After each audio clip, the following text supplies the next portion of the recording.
So welcome back students. Hope आप सभी के सभी ढंग से रिवाइज करके आए हैं जो हमने लास्ट क्लास में किया था। तो अपने क्लास को हम स्टार्ट करते हैं यहाँ से। तो फिर लास्ट क्लास में हम लोगों ने इमर्जिंग टेक्नोलॉजीज़ के बारे में पढ़ा था, और जब हमने पढ़ा था तो हमने देखा था हमारे पास 10 टाइप के इमर्जिंग टेक्नोलॉजीज़ थी। वेब 3 था, एक BYOT था, एक IoT था, एक AI था, machine learning, virtualisation, grid computing, green computing, cloud computing, और एक था मोबाइल कंप्यूटिंग। क्लियर है? लास्ट क्लास में हमने आर्टिफिशियल इंटेलिजेंस और मशीन लर्निंग ये 2 पॉइंट्स कर लिए थे। ये पॉइंट्स क्या लिखे हुए थे? आर्टिफिशियल इंटेलिजेंस में क्या लिखा था? जब ह्यूमन बीइंग की तरह मशीन काम करने लगता है तो हम क्या बोलते थे? Artificial intelligence. जब ह्यूमन बीइंग की तरह मशीन मेमोरी यूज़ करता है, judgement, imagination, reasoning, knowledge, justification, जब ये सब चीज़ें आपकी यूज़ होती है तो उसको हम क्या बोलते हैं? आपका आर्टिफिशियल इंटेलिजेंस बोलते हैं। आर्टिफिशियल इंटेलिजेंस के 2 पार्ट्स आगे जाके बन रहे थे। एक पार्ट बना था हमारा एप्लीकेशन और एक पार्ट बना था हमारा रिस्क का। एप्लीकेशन का था ये अप्लाई कहाँ कहाँ हो रहा था? ये आपका अप्लाई हो रहा था ऑनलाइन असिस्टेंस के अंदर, ऑटोमेटिक व्हीकल्स के अंदर, ऑनलाइन गेम्स, लूडो, चेस वगैरह में, मैथ्स के प्रॉब्लम सॉल्व करने में, मेडिकल में, डायग्नोसिस के अंदर, सर्च इंजन, आर्ट क्रिएट करने में, इन सब में। रिस्क क्या थे? इससे रिलेटेड 3 रिस्क लिखे हुए थे। पहला रिस्क क्या लिखा था? अगर हम डिपेंडेंट हो जाएंगे AI पे 100% तो क्रिएटिविटी हमारी क्या हो सकती है? किल हो सकती है। सेकेंड पॉइंट क्या लिखा था? रॉबर्ट्स के केस में लिखा हुआ था कि कहीं इनका मिसयूटिलाइजेशन हो सकता है, इनके अंदर किल बटन होना चाहिए, प्लस ये कंट्रोल करने ना लग जाए ह्यूमन बीइंग को। अगर किल बटन होगा तो जैसे ही ह्यूमन बीइंग को कंट्रोल करने लगेंगे, ह्यूमन बीइंग इनको डिस्ट्रॉय कर सकते हैं। फिर लास्ट पॉइंट कौन सा किया था इसमें? अगर इनपुट ही रॉन्ग होगा तो आउटपुट ही गलत, मतलब कंक्लूजन हमें गलत ही मिलेगा। फिर हमने नेक्स्ट टॉपिक जो इसके अंदर किया था वो हमने किया था मशीन लर्निंग। मशीन लर्निंग जहाँ पे लर्निंग का मतलब था एडॉप्ट करना, और मशीन मतलब हमारे सिस्टम्स। मशीन लर्निंग क्या था? जब मशीन्स वो काम करने लगे जिनके लिए प्रोग्राम नहीं हो रखे हैं तो उसे हम बोलते हैं मशीन। जब वो ह्यूमन बीइंग की तरह खुद को न्यू डेटा को लेकर क्या करे? एडॉप्ट। तो हमने डिफाइन इसमें क्या कही थी? It is a type of artificial intelligence, जहाँ पे हमने कहा था कि मशीन्स के पास में क्या है? एबिलिटी है to perform for even those program जिनके लिए प्रोग्राम्ड नहीं हो रखा है। तो हम फोकस कर रहे हैं किसको? डेवलप करने के लिए, यहाँ पे इसको न्यू डेटा के लिए। मशीन लर्निंग के भी 2 पॉइंट्स हमें दे रखे थे, एक दे रखा था एप्लीकेशन और एक दे रखा था रिस्क। एप्लीकेशन और रिस्क दोनों इसकी सेम लिखी हुई थी आर्टिफिशियल इंटेलिजेंस की तरह ही। तो फ्रेंड्स, हम लोगों ने बेसिकली जब देखा था तो हमारे पास में 10 टाइप्स के यहाँ पे दे रखे थे आपकी इमर्जिंग टेक्नोलॉजीज। 10 में से 2 तो हम कर चुके हैं। आज की क्लास में जो हमारा लेक्चर नंबर 13 है, चैप्टर नंबर 4 का, हम आज की क्लास में एक और नई टेक्नोलॉजी देखेंगे, वेब 3.0। कौन सी टेक्नोलॉजी देखेंगे? वेब 3.0। ये आपका कौन से पेज पर गिवन है? वेब 3.0 आपका गिवन है पेज नंबर 4.74। तो सभी के सभी फटाफट से पेज नंबर 4.74 को ओपन कर लीजिए, जल्दी से जल्दी। गुड। होप आप सभी के सभी पेज नंबर 4.74 तक पहुंच चुके हैं। अब हम लोग आज का टॉपिक अपना देखते हैं। उस टॉपिक का नाम है वेब 3.0। अब यार बच्चों देखो, वेब 3.0 तो ठीक है, लेकिन वेब 3.0 देखने से पहले हमें ना सबसे पहले किसको जानना पड़ेगा? वेब 3.0 को जानने से पहले, वेब 3.0 को करने से पहले हम लोगों को 2 चीज़ों को जानना ज़रूरी है। और वो 2 चीज़ें कौन सी है आपकी? एक हमें जानना ज़रूरी है वेब 1, और एक हमें जानना ज़रूरी है वेब 2। किसको जानना ज़रूरी है हमें? वेब 1 को और वेब 2 को। हम जब वेब 1 और वेब 2 जान लेंगे फिर हमें वेब 3.0 समझ में आएगा कि ये क्या होता है। बिल्कुल आप सही सोच रहे हैं, यह हमारे सिलेबस का पार्ट नहीं है। इसको हम हमारी नॉलेज के पर्पस से जान रहे हैं, ताकि इसको समझने के बाद में हमें वेब 3 और बेटर से समझ में आने लगेगा। तो स्टूडेंट्स, जब हमारे पास में इंटरनेट का आविष्कार हुआ था, किसका आविष्कार हुआ था? इंटरनेट का। जब इंटरनेट आया था तो इंटरनेट के साथ में एक वेब नाम की चीज़ भी आई थी। जब ओरिजिनली ये आया था तब इसको हम बोलते थे वेब 1.0। क्या बोलते थे इसको हम? वेब 1.0। इंटरनेट जब ओरिजिनली हमारा आया था, तो व्हाट इज वेब 1.0? देखो, अगर मैं गूगल के सर्च इंजन पे जाकर लिखती हूँ ICAI, क्या जाके लिखती हूँ वहाँ पे? ICAI, तो यहाँ पे सर्कल मूव होगा प्रोसेसिंग का, और फिर ये मेरे सामने ICAI का डैशबोर्ड लाके दे देगा। अब ये डैशबोर्ड क्या है? कार वाला डैशबोर्ड? बिल्कुल भी नहीं। डैशबोर्ड का मतलब होता है होम पेज। क्या लाके देगा ये आपको? ICAI का डैशबोर्ड, मतलब होम पेज ओपन करने में आपकी मदद करेगा, यही होगा। अब यहाँ पे ना बहुत सारी बातें लिखी होती है। एक तरफ ICAI का विजन लिखा हुआ होता है, मिशन लिखा हुआ होगा, या हमारे प्रेसिडेंट की फ़ोटो लगी हुई होती है, नीचे इनका एक मैसेज चल रहा होता है, यहाँ अनाउंसमेंट्स चल रही होती हैं, अलग अलग चीज़ें लिखी हैं, पक्का। अब इन अलग अलग चीज़ों को आप क्या कर सकते हो? रीड कर सकते हो ना। यहाँ अनाउंसमेंट लिखी हुई है एक, कि ICAI रिजल्ट अनाउंस करना चाहता है, या result likely to be announced है किसी भी XYZ डेट के दिन। अगर ऐसा लिखा हुआ है तो अब देखो, आप इसे पढ़ सकते हो। क्या कर सकते हो? आप इसको इजीली रीड कर सकते हो। पर ना आपको बहुत ही ना बुरा लगा रिजल्ट आया तो, क्या आप इसको लेकर रिएक्ट कर सकते हो? रिएक्ट? बिल्कुल भी नहीं। हम इसको लेकर रिएक्ट नहीं कर सकते। हमने इसको देखा, हमने इसको समझा, देखा, समझा, पढ़ा, पर मैं यहाँ पे रिएक्ट नहीं कर सकती बिल्कुल भी। तो जब आप इस पर रिएक्ट नहीं कर सकते बिल्कुल भी, इसको हम बोलते हैं वेब 1। क्या होता है वेब 1? जो वन वे कम्युनिकेशन है। क्या होता है ये आपका? वन वे कम्युनिकेशन, जहाँ पर एक पर्सन ने कुछ मैसेज तो डाल दिया, पर दूसरा पर्सन सिर्फ रीड कर सकता है अपना फीडबैक, या अपने आप की बातों को रिएक्ट नहीं कर सकता है। उसे हम क्या बोलते हैं? आपका वेब 1। तो जब इंटरनेट स्टार्टिंग में आया था, तब हमारे पास सिर्फ वेब 1 हुआ करता था, और वेब 1 के साथ ही हम लोग इजीली अपना सारा काम परफॉर्म कर रहे थे। फिर धीरे धीरे टेक्नोलॉजी इम्प्रूव होती गई और हम चलते गए, और कुछ समय बीतता गया। जैसे जैसे समय बीतता गया, वैसे वैसे हमारे पास में सोशल वेबसाइट्स आने लग गई। हम बोलते हैं सोशल नेटवर्किंग भी क्या स्टार्ट हो गई ऑनलाइन हमारे पास में? सोशल नेटवर्किंग भी स्टार्ट हो गई स्टार्ट। अब अगर मैं एग्जांपल लेती हूँ फेसबुक का या इंस्टाग्राम का, किसका एग्जाम्पल ले रही हूँ? फेसबुक का या इंस्टाग्राम का। मान के चलते हैं कि मैंने फेसबुक ओपन कर रखा है, और यहाँ मेरे किसी XYZ फ्रेंड ने एक बहुत ही प्यारी पिक को अपलोड कर रखा है। क्लियर है? अब मेरे पास ना ऑप्शन है इस पिक के ऊपर, मैं कमेंट्स कर सकती हूँ इसके ऊपर, इसको लाइक भी कर सकती हूँ, इसको शेयर भी कर सकती हूँ इस चीज़ को। बिल्कुल। अब ये क्या कम्युनिकेशन हो गया है? It is your two way communication. क्यों भाई? क्योंकि एक जने ने डेटा को क्या किया? पोस्ट किया, तो मैं फ्री टू रिएक्ट हूँ इसके अंदर। ऊपर वाला जब वन वे कम्युनिकेशन था, कितने लोग एम्प्लॉय हो रखे थे? एक पर्सन। ICAI ही बोल रहा था, हम तो बस चुपचाप सुन रहे थे उनकी बातें। अब कौन सा आया? वेब 2। कौन सा आया?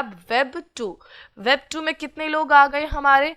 2 लोग आ गए। अब सिर्फ ICAI नहीं बोल रहा, अब बल्कि ICAI के साथ में और कौन बोल रहा है? सॉरी, अब सिर्फ कौन नहीं बोल रहा? आपका फ्रेंड सिर्फ फोटो अपडेट नहीं कर रहा, उस फ्रेंड की फोटो पर हम भी क्या कर सकते हैं? कमेंट्स कर सकते हैं, लाइक कर सकते हैं, शेयर कर सकते हैं।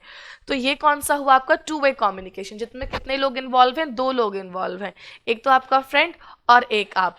इसको हम बोलते हैं आपका वेब 2। वेब 2 किसके साथ आया? आपका सोशल नेटवर्किंग के साथ वेब 2 का इमर्जेंस हुआ था, और इसके बाद हमारा वेब 2 फंक्शन में आने लग गया था। तो वेब 1 और वेब 2 क्लियर है?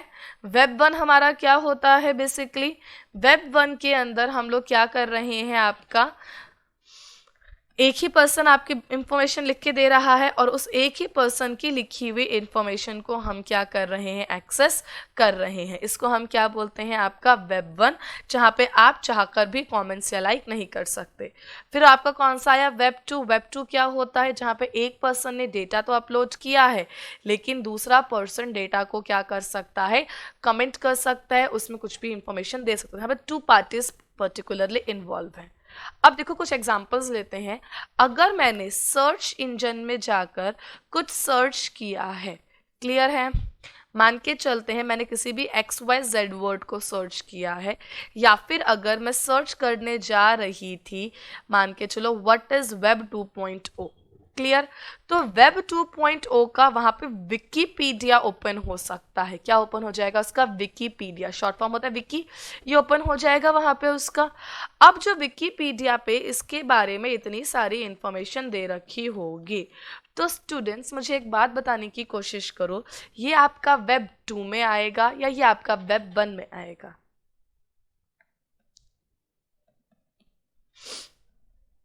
किस में आएगा ये? 2 मिनट लो, आराम से सोचो और बताओ, ये वेब 2 में आएगा या वेब 1 में आएगा? अब देखो कई बच्चों को लग रहा होगा कि विकीपीडिया तो वेब 1 में आएगा, क्योंकि जब हमने विकीपीडिया के बारे में देखा तो जितनी भी इंफॉर्मेशन इसमें दे रखी थी वो इंफॉर्मेशन मैंने देखी, मैंने पढ़ी। अब क्योंकि कई बच्चों को पता ही नहीं कि हम विकीपीडिया में लिखी हुई बातों को क्या कर सकते हैं, एडिट कर सकते हैं। यहाँ पे ना ऊपर एक छोटा सा ऑप्शन दे रखा होता है एडिट का भी, क्लियर है। अब अगर आपको लगता है कि इसमें लिखी हुई कोई भी इंफॉर्मेशन गलत है या इसमें और इंफॉर्मेशन होनी चाहिए थी, तो आप एडिट में जाकर उस इंफॉर्मेशन को सबमिट कर सकते हो। अब जिसने भी ये आर्टिकल अपलोड किया होगा वो पर्सन को अगर लगता है ये आपकी इंफॉर्मेशन बिल्कुल करेक्ट है या फिर ये इंफॉर्मेशन बिल्कुल सूटेबल है टू बी अपलोडेड, तो वो इस इंफॉर्मेशन को क्या कर देंगे, अपलोड कर देंगे। तो इस तरीके से देखा जाए तो वेब 2 आपका क्या हो, जो है विकीपीडिया आपका क्या हो चुका है, विकीपीडिया है आपका वेब 2, ना कि क्या है ये आपका वेब 1। क्लियर है ये बात? तो अपने को वेब 2 और वेब 1 तो क्लियर है कि क्या होता है वेब 2 वेब 1। अब इसी के साथ में हम लोग समझने की कोशिश करते हैं वेब 3.0 को। अगर मैं वेब 1 बोलूं तो वेब 1 में कितनी पार्टी इन्वॉल्व थी, 1 पार्टी। कितनी पार्टी इन्वॉल्व थी इसमें, 1 पार्टी। अगर वेब 2 बोला जाए तो वेब 2 में कितनी पार्टीज इन्वॉल्व थी, 2 पार्टीज इन्वॉल्व थी। कितनी पार्टीज, 2 पार्टीज इन्वॉल्व थी वेब 2 में। तो अब मैं वेब 3.0 बोलूं तो वेब 3.0 अब क्या आ गया, वेब 3.0 आ गया है। इसमें कितनी पार्टीज, सोच तो बिल्कुल सही रहे हो, हमारे पास कितनी पार्टीज इन्वॉल्व है इसमें, 3 पार्टीज इन्वॉल्व है। कितनी पार्टीज इन्वॉल्व है इसमें, 3 पार्टीज। तो वेब 3.0 में जब हमारे पास पार्टीज कितनी इन्वॉल्व है, 3 पार्टीज हम लोगों के यहाँ पे इन्वॉल्व हो रखी है। एग्जाम्पल के साथ समझें, हम लोग अपनी लाइफ में डील कर रहे हैं इसके साथ में। मान के चलो ये मेरा फ़ोन है, मैं अपने फ़ोन पे फ्लिपकार्ट ओपन करके बैठी हुई थी। क्या ओपन करके बैठी थी, फ़ोन पे फ्लिपकार्ट। नहीं शो हो रहा था? मैं अपने फ़ोन पर क्या ओपन करके बैठी थी, फ्लिपकार्ट ओपन करके बैठी हुई थी। किस चीज़ को ओपन किया था मैंने अपने फ़ोन पे, फ्लिपकार्ट को। जब मैं फ्लिपकार्ट ओपन कर रही थी तो मैं फ्लिपकार्ट पे ना ईयरफोन्स को सर्च कर रही थी। तो यहाँ बहुत सारे ईयरफोन्स को मैंने चेकआउट किया, सर्च किया, छोड़ दिया, बिल्कुल परचेज नहीं किया। अब थोड़ी देर बाद ना मैंने अपने ही फ़ोन पे फेसबुक या मैंने अपने ही फ़ोन पे इंस्टाग्राम ऑन किया, ठीक है। मैं न्यूज़ फीड को देख रही थी। जब मैं न्यूज़ फीड देखा तो अचानक से मेरे सामने फ्लिपकार्ट का ऐड प्रकट हो गया, और इस फ्लिपकार्ट के ऐड में कुछ और नहीं बल्कि क्या दिखा रहे थे, वो ईयरफोन्स ही दिखा रहे थे। कौन से वाले, जो ईयरफोन मैं यहाँ पर देख कर आई थी। पर एक बात बताओ यार, ये बात तो मेरे मी और फ्लिपकार्ट के बीच में हुई थी कि मैं ईयरफोन देख रही हूँ। ये फेसबुक और इंस्टाग्राम थर्ड पार्टी को कैसे पता चल गया कि मैं ईयरफोन देख रही थी? सोचने लायक बात है ना, क्योंकि ये बात तो किसके बीच में थी, सिर्फ और सिर्फ मेरे और फ्लिपकार्ट के बीच की बात थी। तो ये फेसबुक इंस्टाग्राम कहाँ से आ गए बीच में, फेसबुक और इंस्टाग्राम को इसलिए पता चल गया क्योंकि आपने जब फेसबुक और इंस्टाग्राम को इंस्टॉल किया था तब उसने आपसे कई बार पूछा था, क्या इस चीज़ को एक्सेस कर सकते हैं, क्या दूसरी चीज़ को एक्सेस कर सकते हैं, क्या आपके कॉन्टैक्ट्स को एक्सेस कर सकते हैं, क्या आपकी इमेजेस को एक्सेस कर सकते हैं, क्या आपके डेटा को एक्सेस कर सकते हैं। और मैं सारा एक्सेस अलाउ अलाउ अलाउ करती चली थी, करते हैं ना। तो जब मैंने अलाउ अलाउ अलाउ किया तो उसमें ये भी अलाउ हो गया कि मैं अपने फ़ोन पर कौन कौन सी चीज़ों को देख रही हूँ। अब मैंने अपने फ़ोन पे जो जो चीज़ों को देखा वो ये मुझे एज अ एडवर्टाइजमेंट शो करने लगते हैं। अब तुम भला सोच रहे होगे इस एडवर्टाइजमेंट को शो करने में इनका क्या फ़ायदा, ये इस एडवर्टाइजमेंट का क्या करेंगे ले जाकर, ये इस एडवर्टाइजमेंट के साथ क्या करने वाले हैं, ये एडवर्टाइज करेंगे। अब तुम यहाँ पर क्लिक करोगे तुम टेम्प्ट तो हो जाओगे ना, क्योंकि तुम वहाँ पर देख कर आए थे, फिर तुम टेम्प्ट हो गए, अरे अरे यार वही वाले ईयरफोन आ गए, चलो एक बार देख लेता हूँ इनको। फिर तुम इस पर क्लिक करोगे, क्लिक करके अगर तुमने इसको परचेज कर लिया, क्या किया, क्लिक किया और क्लिक करने के साथ साथ परचेज भी कर लिया, तो फ्लिपकार्ट और इंस्टाग्राम का ना अपने कमीशन होगा बीच में, इन्हें वो कमीशन मिल जाएगा। क्या करने का कमीशन था, वो एडवर्टाइजमेंट। कितनी पार्टी हो गई, 3, मैं, मेरा फ्लिपकार्ट और मेरा फेसबुक और मेरा इंस्टाग्राम। बात समझ में आई यहाँ पे आपको। तो इसे हम क्या बोलते हैं, Web3। Web3 क्या होता है, जहाँ पर आप अपने फ़ोन की एप्लीकेशंस को अलाउ कर रहे हो कि वह आपको शो कर सके वो लेटेस्ट डेटा जो आपने अपने आर्टिफिशियल इंटेलिजेंस में सर्च किया था, वो चीज़ें हमें क्या करेंगे, शो करना अलाउ कर देते हैं। वह बुक में देखते हैं Web3 के बारे में क्या लिखा हुआ है। क्या लिखा है students, Web3 is also known as semantic web. क्या होता है, Web3 आपका सिमेंटिक वेब भी होता है, जहां पर आपका कंप्यूटर सिस्टम आपको आपकी ही इंफॉर्मेशन दे रहा है, लेकिन आपने उसके साथ में डायरेक्टली कोई बातचीत नहीं की। Where sites with wherein the computers, जैसे कि मेरा फेसबुक, वेयर साइट्स मतलब मेरा फेसबुक या फिर मेरा इंस्टाग्राम जो विद इन द कंप्यूटर है, ये जनरेट करेगा raw data on their own, अपने आप से, without the direct interaction of the user. क्योंकि मैंने तो फेसबुक से बात करी ही नहीं थी, मैंने बात किससे करी थी, हमने तो बातचीत फ्लिपकार्ट से करी थी। किससे बात की थी हमने, फ्लिपकार्ट से। हमने किससे बात नहीं की थी, हमने फेसबुक से तो कोई भी बात करी ही नहीं थी।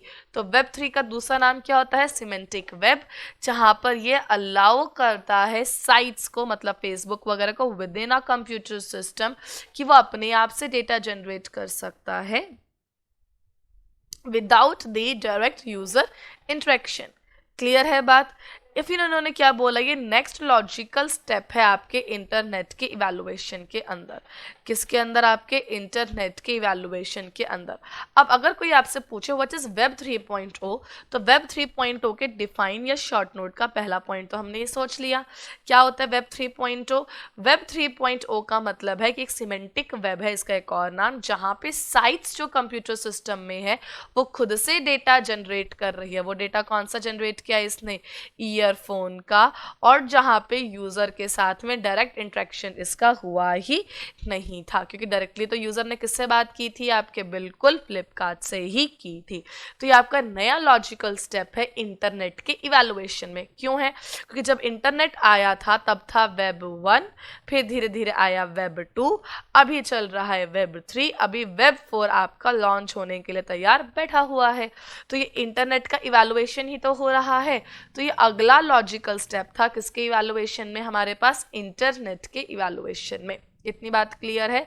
तो ये अलाउ कर रहा है साइट्स को डेटा को शो करने में of their own without the direct user interaction. अब देखो हम आगे चलते हैं, आगे इसके बारे में क्या लिखा हुआ है। आगे देखो क्या लिखा है, ये यूज कर रहा सिमेंटिक वेब टेक्नोलॉजी को जहाँ पे ये आपके बिहेवियर, आपकी इंटरेस्ट की चीज़ों को देखता है और आपको क्या करता है, प्रोवाइड करवाता है। क्या लिखा है, डेटा को ड्रैग करेगा, वहाँ से उठाएगा, आपके बिहेवियर के बारे में देखेगा, हर इंफॉर्मेशन को कंसोलिडेट करेगा और यूज़र की इंटरेस्ट के अकॉर्डिंग इंफॉर्मेशन को देख के उससे वो इंफॉर्मेशन क्या करेगा, प्रोवाइड करवाएगा। यूज़र तक पॉइंट्स को हम देख सकते हैं। तो ये क्या करता है आपका सिमेंटिक वेब टेक्नोलॉजी, क्योंकि सिमेंटिक वेब नाम था इसलिए इस टेक्नोलॉजी को यूज़ करता है, डेटा ड्रैग करेगा, उठाएगा और डेटा आपको प्रोवाइड करवाएगा आपके बिहेवियर, आपकी इंफॉर्मेशन के बेसिस पर।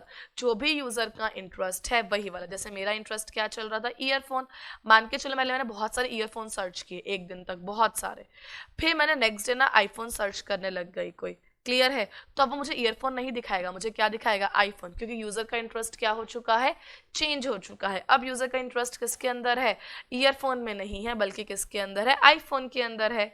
तो देखो अगला पॉइंट इसके अंदर क्या लिखा हुआ है, ये आपको इंफॉर्मेशन को शो करता है on the basis of latest research जो थी किसके अंदर, आर्टिफिशियल इंटेलिजेंस में।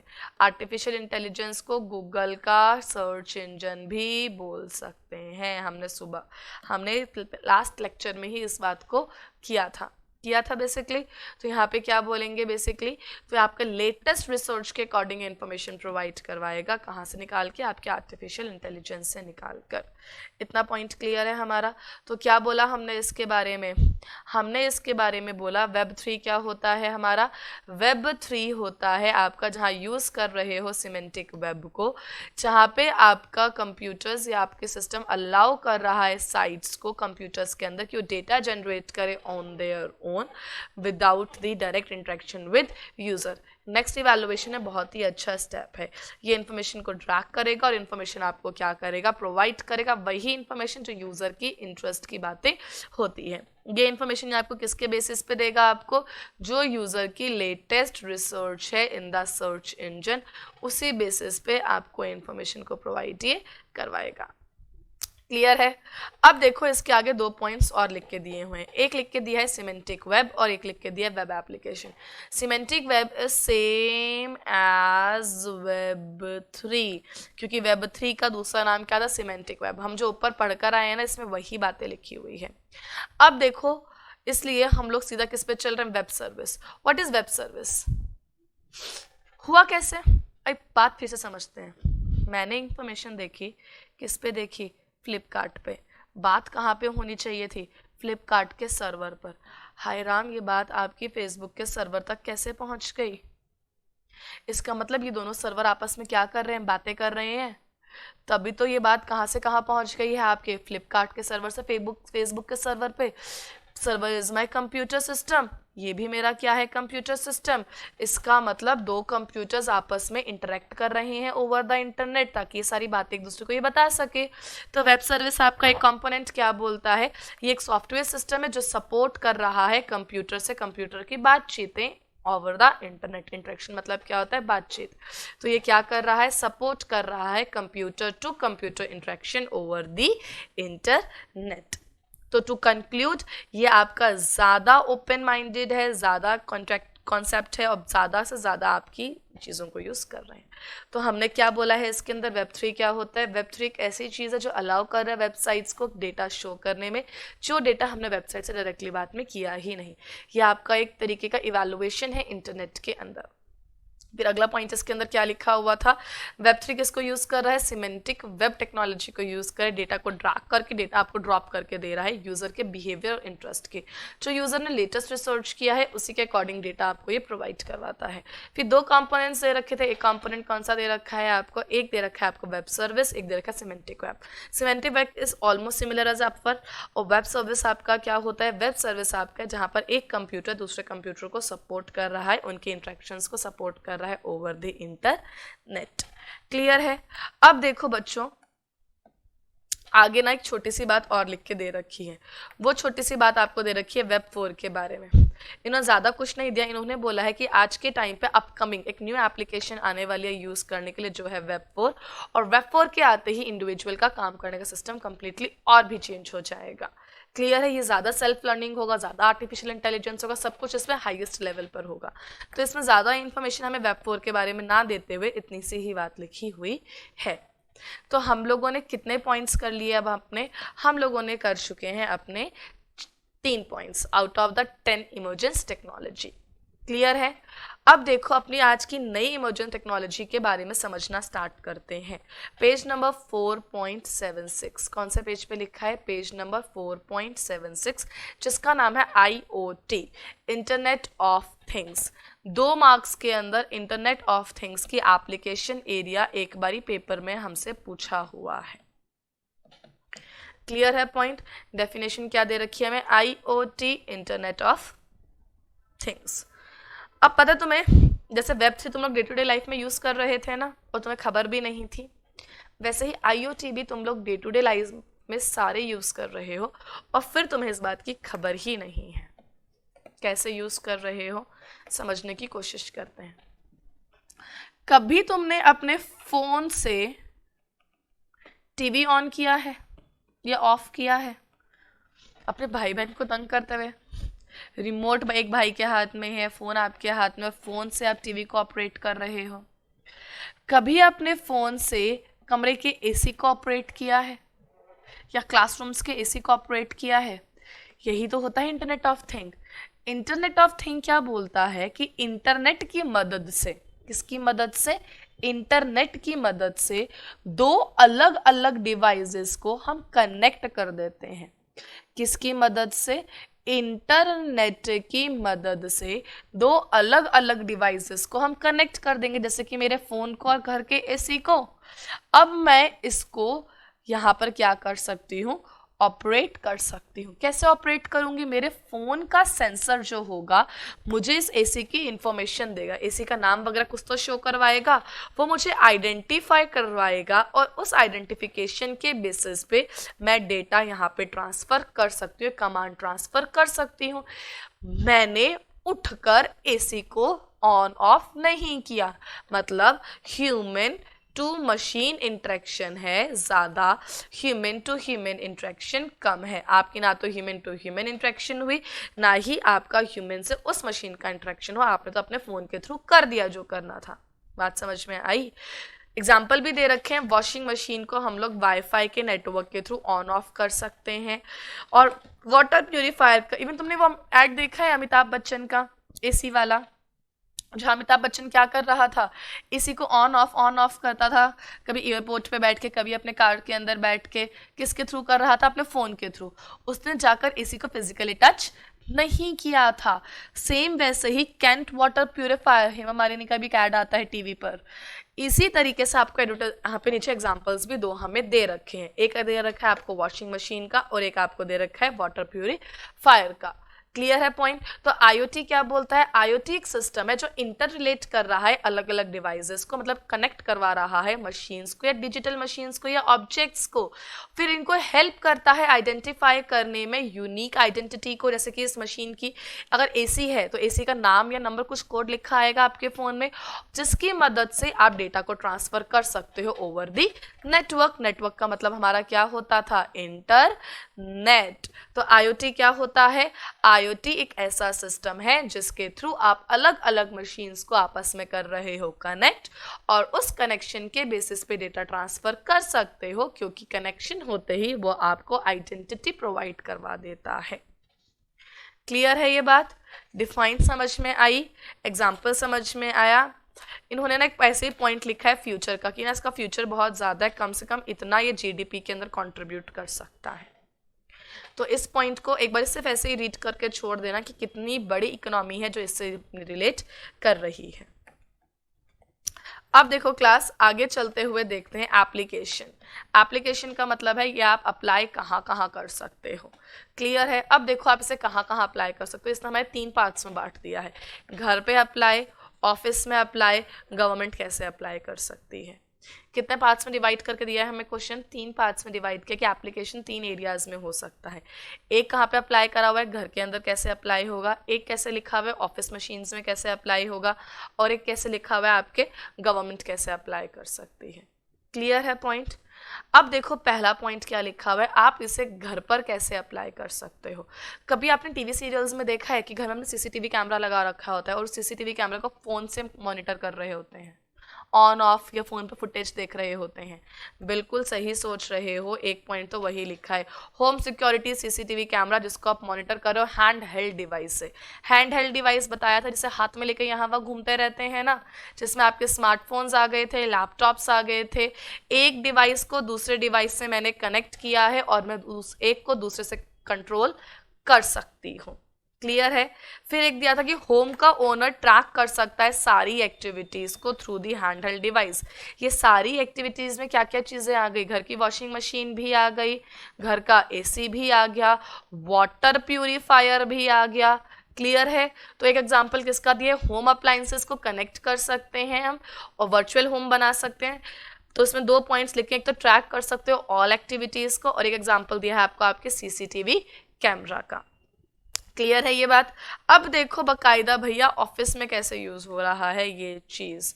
ऑफिस में ना HR managers, human resource managers कौन होते हैं, एचआर मैनेजर्स ना अपने कंप्यूटर सिस्टम से या अपने फोन से कंपनी की कॉफी मशीन को कनेक्ट कर सकते हैं और देख सकते हैं पूरे दिन में कितनी कॉफी के कप्स बने हैं इससे, ताकि वो पता लगा सके कि एम्प्लॉय जो है खाली कॉफी ही पीने आया हुआ है या कुछ काम वाम भी कर रहा है यहाँ पे बैठकर। तो ऑफिसेज में कैसे यूज हो सकता है, ऑफिसेज में HR manager will be able to see कि how many people had a cup of coffee from the vending machine. Vending machine वो मशीन जिससे कॉफी निकलती है, और कितने लोग आपके काम में प्रेजेंट है और कितने नहीं। सेम तरीके से प्रिंटर को भी कनेक्ट करके देख सकते हैं कि ऑफिस में कितने प्रिंट जनरेट हो रहे हैं। कहीं ऐसा तो नहीं लोग अपने घर के प्रिंट आउट्स भी यहीं से निकाल के लेके जा रहे हैं। बात समझ में आई पूरी। तो आपके एचआर मैनेजर्स यूज कर सकते हैं कॉपी पे भी नजर रखने के लिए, प्रिंट आउट्स पे भी नजर रखने के लिए। क्लियर। अब देखो अगला एग्जाम्पल इसमें किस चीज का दे रखा है हमें। अगला एग्जाम्पल हमें दे रखा है कि गवर्नमेंट कैसे करेगी। स्वच्छ भारत अभियान पता है, स्वच्छ भारत अभियान के चलते जगह जगह डस्टबिन्स लगे हुए हैं डस्टबिन्स। इन डस्टबिन्स को म्युनिसिपल कॉर्पोरेशन वाले हर कुछ टाइम के अंदर आके क्या करते हैं, एम्प्टी करते हैं, चले जाते हैं। वो आते हैं स्पेशली देखने कि डस्टबिन भर गया, नहीं भी भरा तो जितना भरा है उतने को ही लेके चले जाते हैं वापस। कुछ ऐसा ही होता है। अब देखो इसमें क्या है, ये लोग बोल रहे हैं क्यों ना इन डस्टबिन के अंदर सेंसर्स लगा दिए जाए। क्या लगा दिया जाए डस्टबिन में, सेंसर। अब जैसे ही डस्टबिन ऊपर तक फुल होने लगेगा तो सेंसर के थ्रू एक मैसेज किसके पास जाएगा, म्युनिसिपल कॉर्पोरेशन के पास जाएगा, और इस म्युनिसिपल कॉर्पोरेशन का पर्सन यहाँ पर आएगा और इस पूरे के पूरे गार्बेज को खाली करेगा और अपने साथ लेके चला जाएगा। बिल्कुल आप सही सोच रहे हो, एडवांस इंडिया की बात हो रही है यहाँ पर। क्लियर है। ऐसा हो सकता है, हुआ नहीं है अभी तक, हो सकता है। गवर्नमेंट भी क्या कर सकता है, ट्रैक कर सकता है इसके थ्रू अपने रिसोर्सेज को। नीचे एग्जाम्पल के साथ बकायदा हमें ये बात समझाई गई है। क्या बात समझाई गई है, देखो अंडर द स्वच्छ मिशन गवर्नमेंट टैग कर सकती है ऑल डस्टबिन को सेंसर्स के साथ में। फिर डस्टबिन जैसे ही फुल होगा मैसेज जनरेट कर देगा, फिर वो इंटीमेट करेगा म्युनिसिपल कॉर्पोरेशन वाले को, वो आएंगे बिन को एम्प्टी करेंगे और चले जाएंगे। समझ में आया एग्जाम्पल। तो ये भी एक तरीका है जिसको गवर्नमेंट यूज कर सकती है। क्लियर है हमारी बात। तो हमने अभी तक में कौन कौन से पॉइंट्स इसके अंदर बोले, हमने बोला ये अप्लाई अपना कहाँ हो रहा है, 3 जगह पे हो रहा है अप्लाई। वो 3 जगह कौन सी थी, एक जगह तो लिखी हुई है घर पे अप्लाई, एक हो रहा है ऑफिस में अप्लाई, एक कर रही है सरकार इसको अप्लाई। कितनी जगह पे अप्लाई करने वाली बात बोली है हमने, इसको 3 जगह पे अप्लाई करने वाली बात लिखी हुई है। वो 3 जगह कौन कौन सी है, एक आपके कहाँ अप्लाई हो रहा है, घर के अंदर मतलब होम अप्लायंसेस में अप्लाई हो रहा है, जहाँ पे ओनर ट्रैक कर सकता है ऑल एक्टिविटीज की। सीसीटीवी का एग्जांपल दे रखा है हमको। फिर कहाँ अप्लाई हो रहा है, ये आपको ऑफिस में अप्लाई हो रहा है, जहाँ पे human resource managers will be able क्या करने के लिए, to see how many people ने कप ऑफ कॉफी पिए, प्रिंट आउट्स कितना निकल रहे हैं। और एक कहाँ यूज हो सकता है आपके, एक ही आपके यूज हो सकता है किसके अंदर, बिल्कुल स्वच्छ भारत मशीन में, मतलब गवर्नमेंट भी इसको यूज हमारी यहाँ पे कर सकती है। क्लियर है आईओटी के बारे में। आईओटी क्या था, हमने अभी क्या कहा था, आईओटी वाज समथिंग जहाँ पे हम क्या कर रहे थे, एक मशीन को दूसरे मशीन से कनेक्ट कर रहे हैं ओवर द इंटरनेट, ताकि वो क्या कर सके, एक एक मशीन दूसरे को आइडेंटिफाई करेगी और इसके थ्रू वो एबिलिटी है उसके पास डेटा को ट्रांसफ़र करने में ओवर द इंटरनेट। क्लियर है बात पूरी, समझ में आई अच्छे से? तो देखते हैं, अभी हमने 2 टॉपिक किए हैं। वो 2 टॉपिक हमने कौन कौन से किए? एक तो हमने वेब 3 किया, एक हमने किया वेब 3 किया। वेब 3 में हमने क्या पढ़ा था? वेब 1 पढ़ा था, वेब 2 पढ़ा था और वेब 3 फिर फाइनली समझा था। और अब एक हमने कौन सा किया है आपका? IoT को हमने डिटेल के अंदर समझा है। तो स्टूडेंट्स, हमने जितना भी क्लास के अंदर समझा है और जो भी अच्छा किया है उसको प्लीज़ अच्छे से करके आना। और जो भी बच्चे ये सोच रहे हैं ना कि आगे का टॉपिक सिलेबस का नहीं है, क्या बिल्कुल ये सिलेबस का ही है, लेकिन इसको हम नेक्स्ट लेक्चर के अंदर कवर करेंगे जो भी बातें लिखी हुई हैं। इससे रिलेटेड कुछ पॉइंट्स लिखे हुए हैं कि आज के टाइम पे IoT कहाँ कहाँ यूज़ हो रहा है, वो यहाँ पे हमको लिख के दिए हैं और बाद में फिर IoT के यूज़ होने के रिस्क लिख के दिए हैं। ये सारी की सारी बातें हम करेंगे, बिल्कुल करेंगे, पर ये टॉपिक्स हम करेंगे हमारे नेक्स्ट लेक्चर के अंदर। Till that point in topics को ढंग से रीड करके आना। और एक बात का ध्यान रखो, ये डे टू डे लाइफ में यूज़ होने वाले टॉपिक्स है जो भी हम पढ़ रहे हैं, तो इन्हें अपने डे टू डे लाइफ से रिलेट करते हुए ही चलो। ओके स्टूडेंट्स, प्रॉपरली और ढंग से पढ़ के आना। Till that point, bye bye, enjoy and keep studying.